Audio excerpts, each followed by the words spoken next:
U.S. Secretary of State Antony Blinken out hitting the airwaves, announcing that the U.S. is now green-lighting the transfer of fighter jets from the U.S. over to Poland, and then from Poland apparently to Ukraine, so they can continue their fight against Russia. This is what Antony Blinken sounded like over the weekend when he was being asked about this. If, for instance, the Polish government, a NATO member, wants to send fighter jets, does that get a green light from the U.S., or are you afraid that that will escalate tension? Putin said it might. No, that gets a green light. In fact, we're talking with our Polish friends right now about what we might be able to do to backfill their needs if, in fact, they choose to provide these fighter jets to the Ukrainians. What could we do? How can we help to make sure that they get something to backfill the planes that they're handing over to the Ukrainians?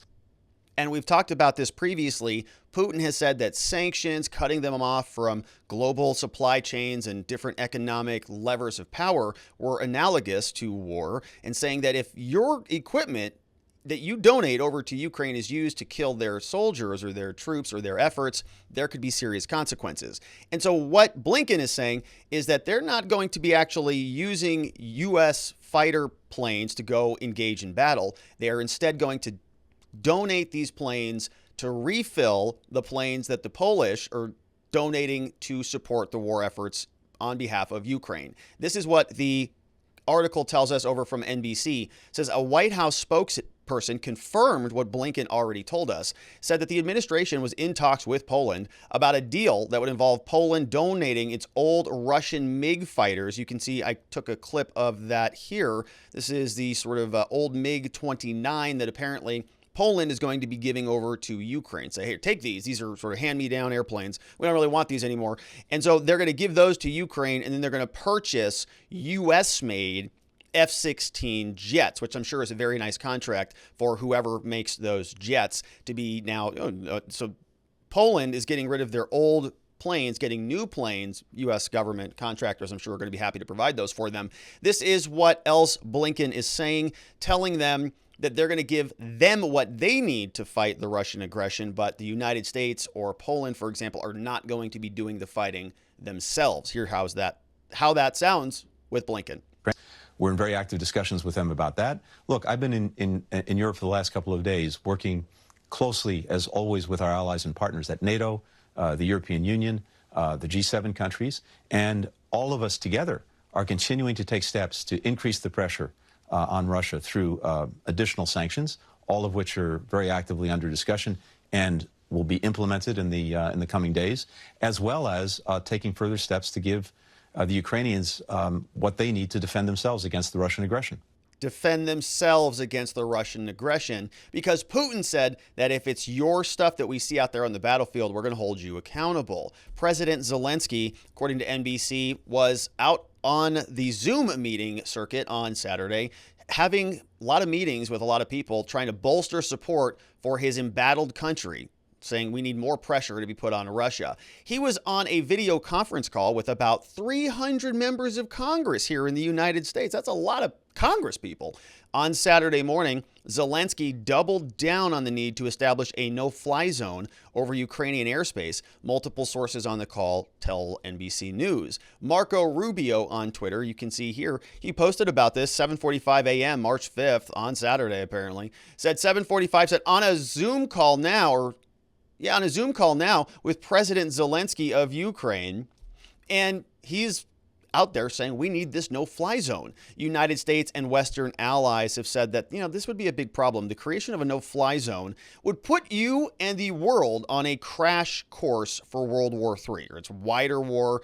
It would be direct military confrontation. The Russians are already flying over the airspace above Ukraine. That's what's causing so many problems for the Ukrainian people.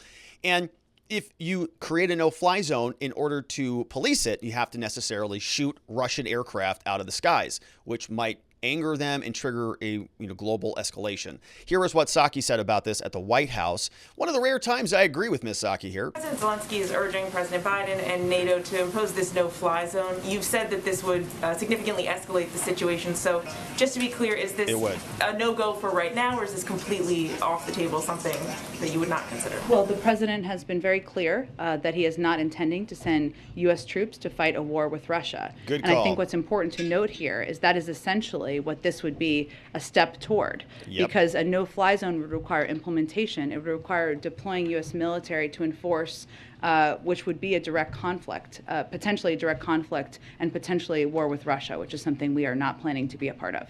Good.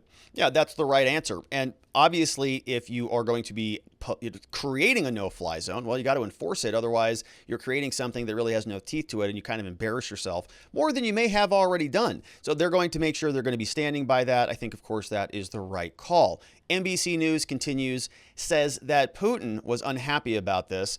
Of course. And the White House is going to give us a breakdown on the call between Zelensky, who is continuing now to sort of demand a little bit more. Said, I'm very happy, Zelensky, that Visa and MasterCard suspended operations, but we need a little bit more to be done. He wants the no-fly zone. Now, Joe Biden and Zelensky, they did have a conversation. They spoke for about 30 minutes.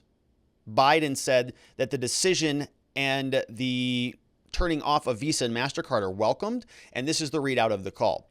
This is something that came over from the White House. President Biden highlighted the ongoing actions undertaken by the allies and the partners. I think they copy and pasted this from one of these prior phone calls. It's the same thing.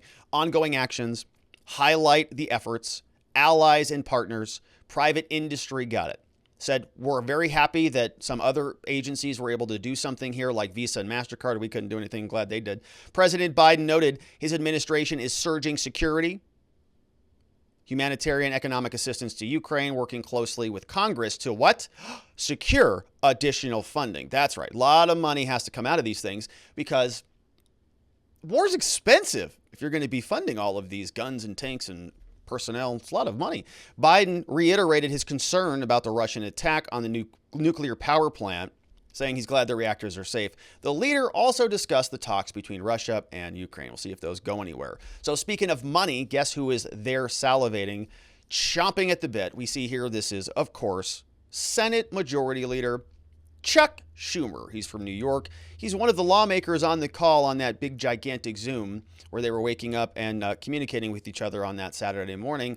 Told Zelensky, we're going to get that $10 billion in economic aid to the Ukrainian people quickly. Congress is going to spring into action. Two people on the call confirmed that to NBC News, said humanitarian aid, security assistance, we're just going to spring into action. And I am sure they will. I have no doubt about it. I have every faith that Congress will spend money because that's about the only thing that they can do. And I'm not saying it's not for a good cause, but here this is something that I think, both parties are very much in interest, have interest aligned to see this situation escalate, and I think they have shown their cards. Every time we see them on the media, they actually seem to be salivating, almost giddy and gleeful at the prospect of a global war and continued escalation with Russia, selling us something that I think many people in their instinctual guttural level recognize is problematic for humanity and for the world. But I want to hear from you. Let me know what you think about this down in the comments below. Don't forget to like, subscribe, share this video with somebody, and stick around because I look forward to seeing you on the next one.